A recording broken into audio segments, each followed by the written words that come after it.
नगर की, जहां पर 2 अलग अलग गांव में आग की वजह से 10 बीघा गेहूं जलकर राख हो गई है। आग की चपेट में आने से किसानों की गाढ़ी कमाई कुछ ही पल में जलकर राख हो गई है। दोनों ही जगह पर फायर ब्रिगेड की टीम समय से नहीं पहुंच पाई, जिसके वजह से स्थिति और ज्यादा बदतर हो गई। गांव वालों ने ही कड़ी मशक्कत के बाद आग बुझाई है।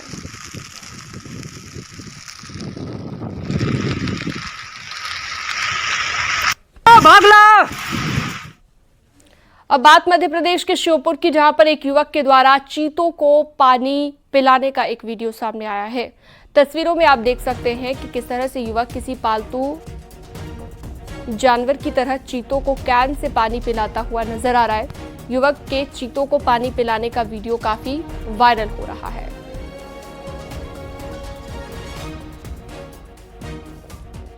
ये युवक कौन था, ये अभी तक पता नहीं चल पाया है। इसकी जानकारी वन विभाग के पास भी नहीं है।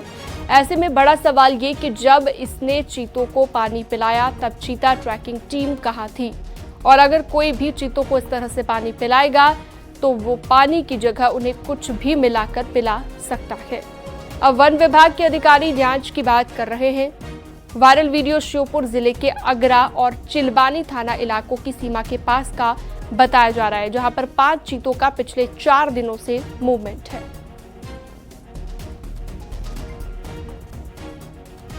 और अगली खबर है गाजियाबाद से। जिला कोर्ट में एक वकील ने दूसरे वकील का चैम्बर बुलडोजर से तुड़वा दिया। इतना ही नहीं, चैम्बर में बैठने वाले वकील संजय गांधी का कहना है कि उसे जान से मारने की धमकी भी दी गई। दरअसल ए ब्लॉक में एक चैम्बर है जिस पर संजय गांधी और रश्मि त्यागी साथ बैठकर प्रैक्टिस किया करते थे। संजय गांधी का कहना है कि अभी कुछ महीने पहले ही उनके पास संजय त्यागी नाम का वकील आया और उसने चैम्बर पर बैठने की बात कही।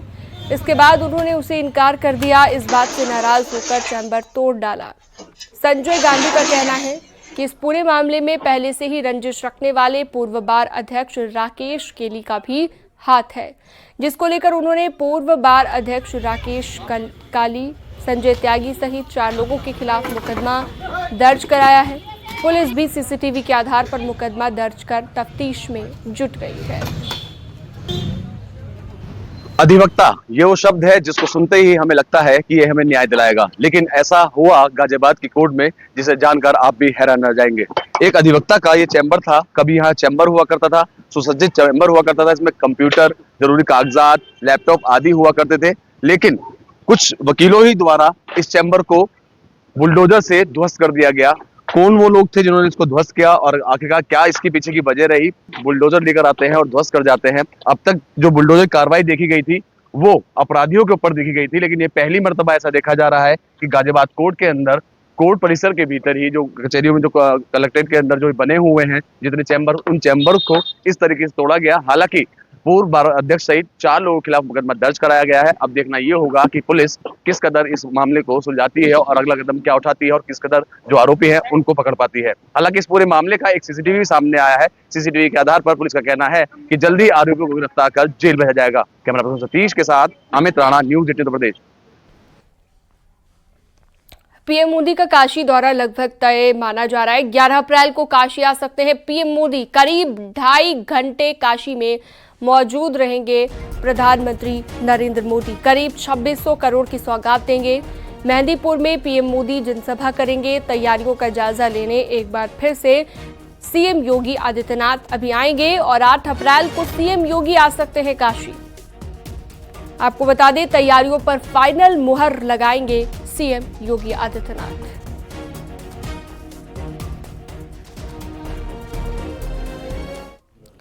सीएम योगी ने महाराजगंज के दौरे पर वक्फ बोर्ड को लेकर एक बड़ा बयान दिया। सीएम योगी ने कहा है कि पहले वक्फ बोर्ड के नाम पर जमीन पर कब्जा होता था, अब वक्फ बोर्ड जमीन पर कब्जा नहीं कर सकता। वक्फ बोर्ड संशोधन अधिनियम पारित किया है। अब वक्फ बोर्ड के नाम पर जमीनों पर कोई डकैती नहीं डाल सकता है, लूट खसोट नहीं हो सकती है, चौराहे की जमीनों पर कोई कब्जा नहीं कर सकता है। अब सार्वजनिक संपत्ति जो भी होगी,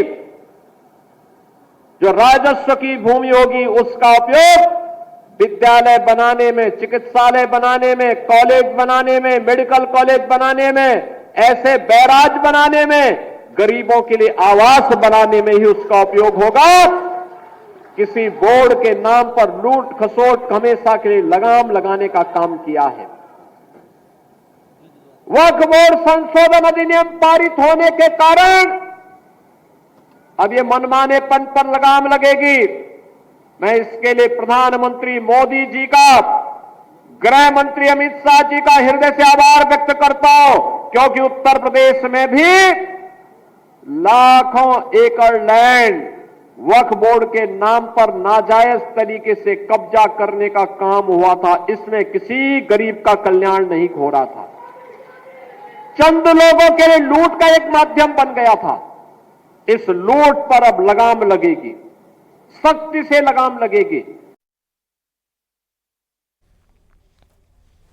वक्फ संशोधन बिल को लेकर सुप्रीम कोर्ट में याचिका दाखिल की गई है। एआईएमआईएम नेता असदुद्दीन ओवैसी और कांग्रेस सांसद मोहम्मद जावेद ने ये याचिका दाखिल की है। कांग्रेस सांसद मोहम्मद जावेद ने वक्फ संशोधन विधेयक की वैधता को चुनौती देते हुए सुप्रीम कोर्ट का रुख किया और दावा किया कि ये संवैधानिक नियमों का उल्लंघन करता है। इसके बाद इसी मामले पर सुप्रीम कोर्ट में एक और याचिका दायर की गई है, जिसमें एआईएमआईएम प्रमुख असदुद्दीन ओवैसी ने भी बिल के खिलाफ एक याचिका दाखिल की है। याचिका में कहा गया है कि ये विधेयक मुस्लिम समुदाय के साथ भेदभाव करता है। सुप्रीम कोर्ट ने फिलहाल सुनवाई के लिए कोई समय तय नहीं किया है। वहीं all India Muslim personal law board ने इसको लेकर राष्ट्रपति से मुलाकात का वक्त मांगा है।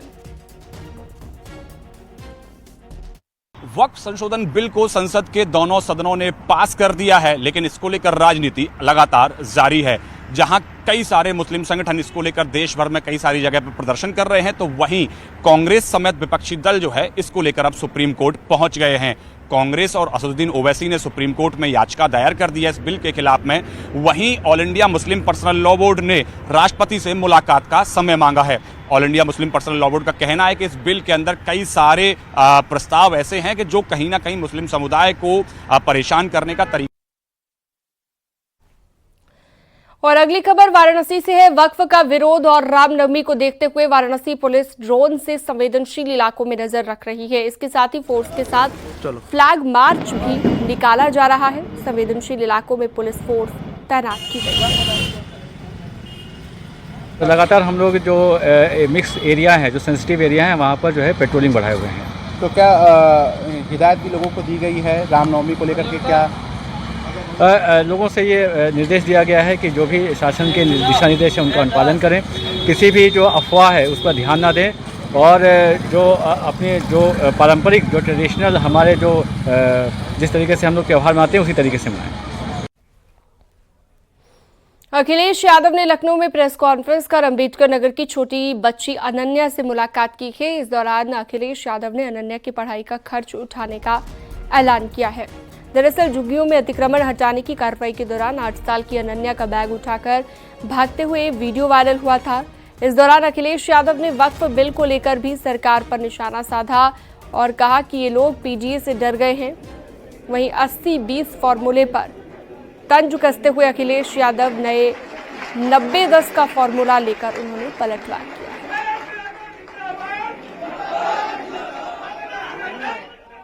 के लिए जो कानून लेकर के आए हैं, ये भारतीय जनता पार्टी के लिए वाटरलू साबित होगी। इसलिए ये सरकार कम्युनल रास्ता अपना रही है।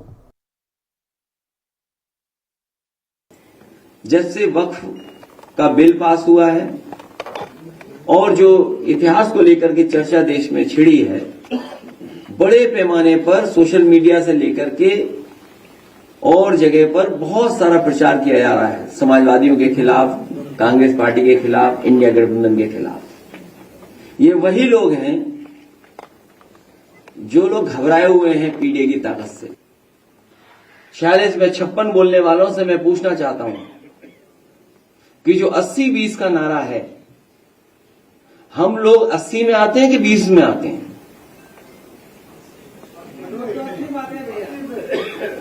जो 46 में 56 का नारा देते थे, मैं उन्हीं से जानना चाहता हूं कि मैं 80 में आता हूं कि 20 में आता हूं? 80 में कि 20 में ये सरकार बताए। लेकिन सच्चाई तो ये है कि 80-20 का मामला नहीं है, ये 90-10 का मामला है। क्योंकि आधी आबादी इनसे इतनी पीड़ित है जिसकी आप कल्पना नहीं कर सकते। आधी आबादी को पीडीए परिवार को जोड़ दें तो ये हिसाब किताब 90-10 का बनता है। संसद के दोनों सदनों में वक्फ संशोधन विधेयक पास होने के बाद अब साध्वी रितंभरा और अनिरुद्धाचार्य ने जनसंख्या नियंत्रण कानून बनाए जाने की मांग उठा दी है। साध्वी ने कहा कि आज सनातन की संख्या में लगातार कमी आ रही है। भारत मां पर लगातार जनसंख्या का बोझ बढ़ रहा है। वे कथावाचक अनिरुद्धाचार्य ने वक्फ के बाद अब जनसंख्या नियंत्रण कानून बनाने की बात कही है। इसके बाद अब जनसंख्या नियंत्रण कानून भी हो, ताकि बेवजह की जनसंख्या जो बढ़ती चली जा रही है और सनातन जनसंख्या बढ़ती जनसंख्या से सनातन को कहीं ना कहीं कष्ट है कि जिसकी लाठी उसकी भैंस वाली बात ना हो। इसके लिए जनसंख्या नियंत्रण कानून भी होना चाहिए। 2 से ज्यादा होने चाहिए, होने तो चाहिए, परंतु सनातनी कहाँ पैदा कर रहे हैं? हम तो कह रहे हैं 10 पैदा करो सनातनी, लेकिन सनातनी इस बात को ना मान के अन्य मजहब पंथ के लोग मान रहे हैं और वो अपनी जनसंख्या बढ़ाए जा रहे हैं। आगरा में बड़ा हादसा हुआ है। जर्जर मकान भरभरा कर गिरा दिया गया। मलबे में दबे हैं 4 लोग। सूचना के बाद पुलिस मौके पर पहुंची है। जर्जर मकान था जो कि भरभरा कर गिर गया है अपने आप, और लोगों को निकालने के लिए रेस्क्यू लगातार जारी है। सेक्टर 4 आवास विकास की ये घटना बताई जा रही है जहां पर हादसा हुआ है।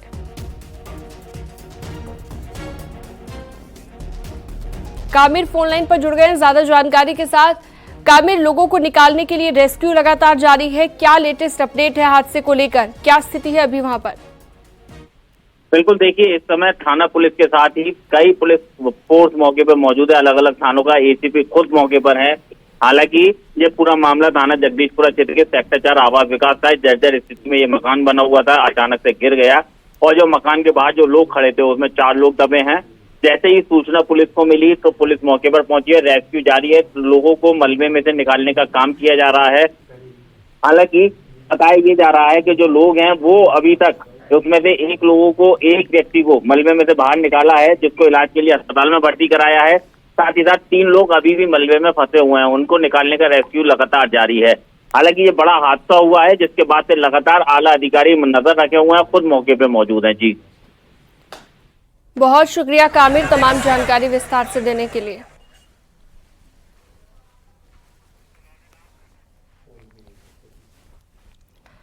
संभल के जामा मस्जिद हरिमंदिर केस में एएसआई के वकील ने बड़ा दावा किया है। वकील का दावा है कि परिसर में मंदिर जैसे स्ट्रक्चर है। एएसआई के जवाब में मेन गेट के आले में पत्थर लगाकर बंद कर दिए गए। द्वारपाल, एक आले में प्रतिमा जैसी आकृति पाई गई। परिसर में परिक्रमा पेड़ और पत्तियां पाई गई हैं। एएसआई ने मंदिर का प्राचीन फोटो भी दाखिल किया है।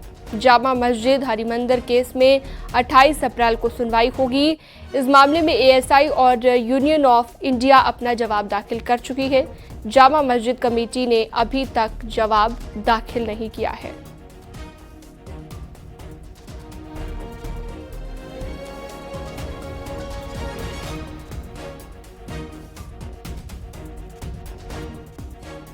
मंदिरों में प्रमाण होते हैं, पेड़ होता है, कुआं होता है और मंदिर का जो स्ट्रक्चर होता है उस तरह का स्ट्रक्चर वहाँ पे पाया गया। एएसआई ने जो अपना जवाब दाखिल किया है उसमें अगर देखा जाए तो कुछ फोटोग्राफ भी दाखिल किए गए हैं। जो पुराने फोटोग्राफ्स हैं उसमें जो मेन गेट है उसके साइड में 2 द्वारपाल बने हुए हैं, 2 बड़े आले बने हुए हैं और उन्हें बंद कर दिया गया है सीमेंट द्वारा।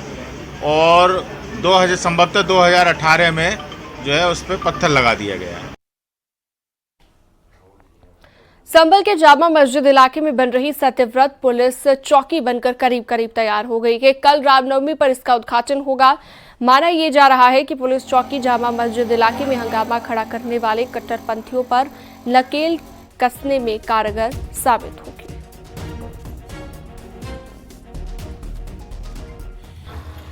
देश में जहाँ संभल चर्चा में है, उससे ज़्यादा संभल की सत्यव्रत पुलिस चौकी चर्चा में है। हम सत्यव्रत पुलिस चौकी के ठीक सामने हैं, जिसमें बहुत तेज़ी से काम चल रहा है। रामनवमी को इस पुलिस चौकी का उद्घाटन हो जाएगा। हम अपने साथी कैमरा पर्सन से कहेंगे ज़रा वो दिखाएं।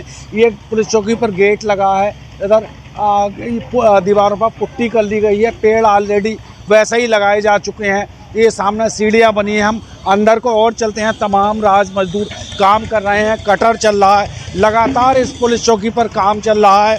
यहाँ पर रामनवमी के दिन इस पुलिस चौकी को चालू कर दिया जाएगा, जैसा कि जानकारी सामने आ रही है। तमाम अधिकारियों की देखरेख में पुलिस चौकी में काम चल रहा है। यहाँ पर हमारे साथ तमाम सारे अधिकारी भी यहाँ पर मौजूद हैं। देखिए अंदर कटिंग का काम चल रहा है, शीशे लगाए जा रहे हैं दीवारों पर, तमाम सारा काम। और हम आपको दिखा दें, ये वायरलेस का जो टावर लगा हुआ है, डिस्ट्रिक्ट का जो कंट्रोल होगा पुलिस का, DCRB जिसको बोलते हैं, वो यहीं से कंट्रोल होगा।